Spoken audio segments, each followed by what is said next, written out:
বন্ধুগণ, এশিয়া কাপের সেমিফাইনালে পৌঁছে গেল টিম ইন্ডিয়া। পাকিস্তান এবং ইন্ডিয়ার আজকে ম্যাচ ছিল, আর যেই ম্যাচে 90 রানের বড় জয় পেয়েছে টিম ইন্ডিয়া।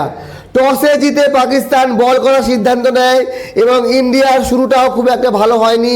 বৈভব সূর্যবংশী যে স্টার ক্রিকেটার, যাকে নিয়ে অনেক আশা ছিল, মাত্র 5 রান করে আউট হয়ে যায়।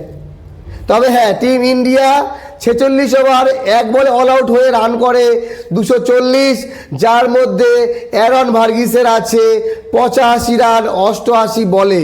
তার সঙ্গে কৌশিক চৌহান করে 46 রান। 240 রানের টার্গেট, 41 রানের টার্গেট মনে হচ্ছিল পাকিস্তান চেস করে নেবে। পাকিস্তানের ব্যাটিং যথেষ্ট ভালো, কিন্তু না, পাকিস্তান মাত্র 150 রানে অল আউট হয়ে যায়। আর এই 150 রানের ভেতরে একাই করে ব্যাটসম্যান এহসান 70 রান। তো পাকিস্তান 90 রানের এই হারে এই মুহূর্তে পয়েন্ট টেবিলের 2 নম্বরে আছে। এবং অপর আরেকটি ম্যাচ হয়েছে আজকে মালয়েশিয়া এবং ইউএই, যেখানে ইউএই মালয়েশিয়াকে হারিয়ে এই মুহূর্তে পয়েন্ট টেবিলের 3 নম্বরে আছে।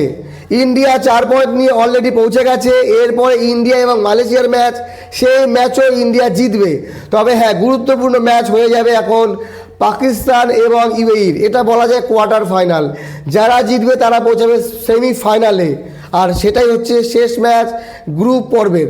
এইবার যদি বলি গ্রুপ বিতে, সেখানে বাংলাদেশ, আফগানিস্তান, শ্রীলঙ্কা, এই 3টি দলের ভেতরে কারা পৌঁছাবে সেমিফাইনালে। আগামীকাল ম্যাচ আছে বাংলাদেশ এবং নেপালের। বাংলাদেশ চাইবে নেপালকে হারিয়ে তারা সেমিফাইনালের জন্য কোয়ালিফাই করে যেতে। নেপালকে হারালে বাংলাদেশ অলরেডি কোয়ালিফাই করে যাবে। তার সঙ্গে গুরুত্বপূর্ণ ম্যাচ আছে আফগানিস্তান এবং শ্রীলঙ্কায়। যদি আফগানিস্তান শ্রীলঙ্কার কাছে হেরে যায়, তাহলে বাংলাদেশ এবং শ্রীলঙ্কা কোয়ালিফাই করে যাবে।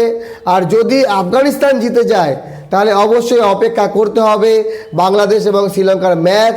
যদি আফগানিস্তান শ্রীলঙ্কাকে হারায়, তাহলে শ্রীলঙ্কা এবং আফগানিস্তানের 2 পয়েন্ট থাকবে। বাংলাদেশ যদি নেপালকে হারায়, তাহলে বাংলাদেশের 4 পয়েন্ট থাকবে। তারপরে বাংলাদেশ শ্রীলঙ্কার ম্যাচ, বাংলাদেশকে জিততে হবে, শ্রীলঙ্কা তাইলে বাইরে। আর যদি আফগানিস্তান নেপালকে হারিয়ে দেয়, তাহলে আফগানিস্তানও সেমিফাইনালে যেতে পারে।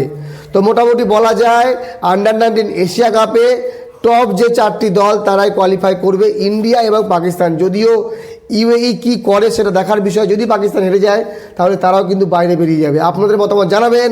এশিয়া কাপের সেমিফাইনালে কারা কারা খেলছে?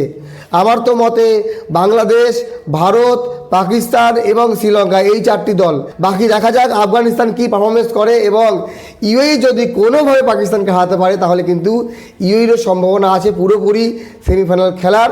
তবে হ্যাঁ, এতটুকু নিশ্চিত যে টিম ইন্ডিয়া 100% তারা কিন্তু সেমিফাইনালে পৌঁছে গেল। এটাই হচ্ছে গিয়ে টিম ইন্ডিয়া। ফাইনালে পৌঁছাবে ইন্ডিয়া এবং বাংলাদেশ ইন্ডিয়ার ফাইনাল হবে। আপনাদের কি মনে হয় কমেন্ট করে জানাবেন। ভালো থাকবেন সবাই।